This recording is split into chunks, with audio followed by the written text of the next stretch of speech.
সিনেমাকে মানে জনপ্রিয় করে তুলতে হবে। চলচ্চিত্র এবং যাত্রাগানের মানে অসঙ্গতিগুলো বাদ দিয়ে প্রকৃত যাত্রাপালা, যাত্রাগান, নাটক এগুলোকে মানে ছড়িয়ে দেওয়া, এগুলোকে সমৃদ্ধ করা এবং এগুলোর সমস্যা সমাধান করা, এগুলো আমাদের ইচ্ছা আছে এবং এটা করবে। আপনার চলচ্চিত্রর মানে মান যাতে উন্নত হয়, শুধু বাণিজ্য ভিত্তিক মানে চলচ্চিত্র না, মানে বাণিজ্যিক সাফল্য অর্জন করবে, সেটা মানে কিছু ব্যক্তির লাভ হতে পারে, কিন্তু আমার সমাজের মানে লাভ কোনটি সেটি দেখতে হবে। আপনার ওই যে মর্যাদা দেবীর 1084 মা, এটাও চলচ্চিত্র হলো, বা ম্যাক্সিম গোর্কির মা, সেটাও চলচ্চিত্র হয়েছে।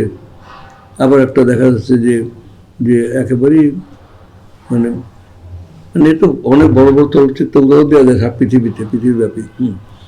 তো বা নৃত্য ঘটকের সেই তিতাসেক্তি নদীর নাম, অদ্বৈত বর্মণ, বা গৌতম ঘোষের পদ্মা নদীর মাঝেই, তো এগুলো চলচ্চিত্র, এগুলো চলে না, ফল ভর্তি মানে দর্শক আর্ট দেখতে চায়, তার মানে অভিনয় দেখতে চায়, তার সাথে মানে মেলানোর সেই সঙ্গীতগুলো, সে মানুষের সংগ্রামটা দেখতে চায়।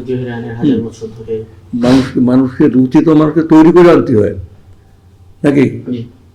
রুচি মানুষকে নষ্ট করে দেওয়া যায়, রুচি তৈরিও করা যায়। তো তৈরি করার জায়গা তো সমাজ, আমরা চেষ্টা করবো সবাই মিলে, আমরা একটা টিম ওয়ার্ক শুরু করছি। একটা আসল কথা কি, আমাদের বর্তমান মন্ত্রিসভা under the leadership of our prime minister জনাব Tarique Rahman is a very dynamic personality, মানে we want to work under his leadership in a very dynamic way. এখানে কোনো ব্যর্থতার সুযোগ নেই।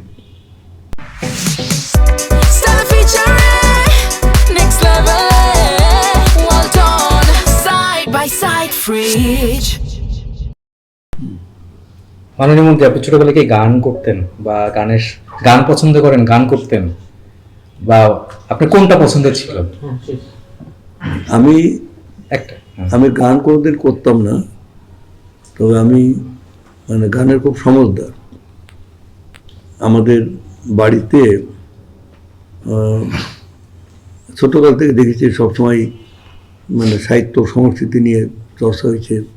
আমার বাবা খুব ভালো মানে থিয়েটার করতেন, উনি নায়কের পাঠ করতেন, সব থিয়েটার যাত্রাও করতেন ওই সময়, এবং গান বাজনা করতেন। আমার ঠাকুরদাও তাই করতেন। তারপরে আমাদের বাড়িতে এখনো পর্যন্ত মানে প্রায় সবাই শিল্পী, 2-1 বাদে।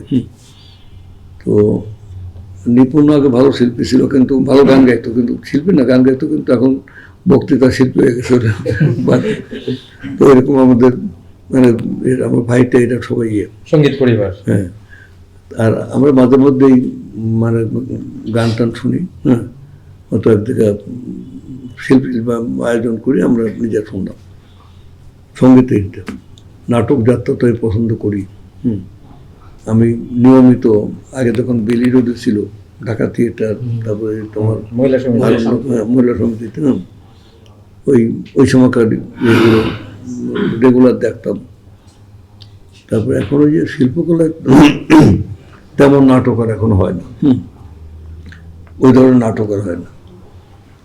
তো এগুলো দেখি। আমি ঢাকা ইউনিভার্সিটিতে একটা সাংস্কৃতিক সংগঠন ছিলাম, প্রেসিডেন্ট ছিলাম। আমি নিজে নাটক করেছি, এই আর কি। মাননীয় মন্ত্রী, একদম শেষ, জাস্ট আপনি শেষ পেলেন, সেটা হচ্ছে বাংলাদেশে এই পর্যন্ত এই সিনেমা নিয়ে কোনো নির্দিষ্ট বক্স অফিস নেই, বা আমরা সেন্ট্রাল কাউন্টিং সিস্টেম নেই, যেটার জন্য প্রযোজকরা সবসময় লস, টিকিটিং। তো সেই জায়গা থেকে কোনো সেন্ট্রাল কাউন্টিং সিস্টেম বা বক্স অফিস করার কোনো উদ্যোগ আছে কি? এদিকে তো বক্স অফিস করার কোনো ইচ্ছা আছে কিনা? মানে সিনেমা টিকিট বিক্রি, কাউন্টিং করি বা টিকিটের যে লভ্যাংশটা আসে, সেটা এখনো ম্যান টু ম্যান। আমি এক একটা ডিপার্টমেন্টে বড় আলাদা করি। সিনেমাকে মানে জনপ্রিয় করে তুলতে হবে। আমাদের সিনেমা একটা সময় এসছিল যে কলকাতা কেন্দ্রিক সেই মানে টালিগঞ্জের যে সিনেমা প্রডিউস করতো, ভালো ভালো সিনেমা নাম করা মানে ইয়ে ছিল, তাদের মার্কেটও বড়, তাদের সুযোগও বেশি। উত্তম সুচিত্রা তখন মানে খুব ইয়েটা, সৌমিত্র, তারপরে অপর্ণা। কিন্তু এরই বিপরীতে এখানে এসে বাংলাদেশের সিনেমার সেই রাজ্জাক, ববিতা, সুচন্দা, কবরী, তারপরে এই যে আলমগীর কবি, মানে এরা কিন্তু এখন ওই ধারায় তো উঠে গেছিল। মানে উত্তম আর মানে রাজ্জাক আর কি প্যাটার্নটা কি চমৎকার ছিল। কিন্তু এখন কিন্তু ওখানেও পতন ঘটেছে, এখানেও মানে এমন না যে মানে ইন্ডিয়া ভালো অবস্থা আছে, তারাও খারাপ। হিন্দি সিনেমা তো আগের সেই যুগ তো নাই যে হিন্দিতে। তো দেখ, এগুলোকে আমরা ওভারনাইট পারবো না, হ্যাঁ, একদিনই পারা যাবে না, কারণ এটা অনেক আবর্জনা সরাতে হবে, অনেক নতুন করে ফসল বুনতে হবে, তার মধ্যে আমাদের এগুলো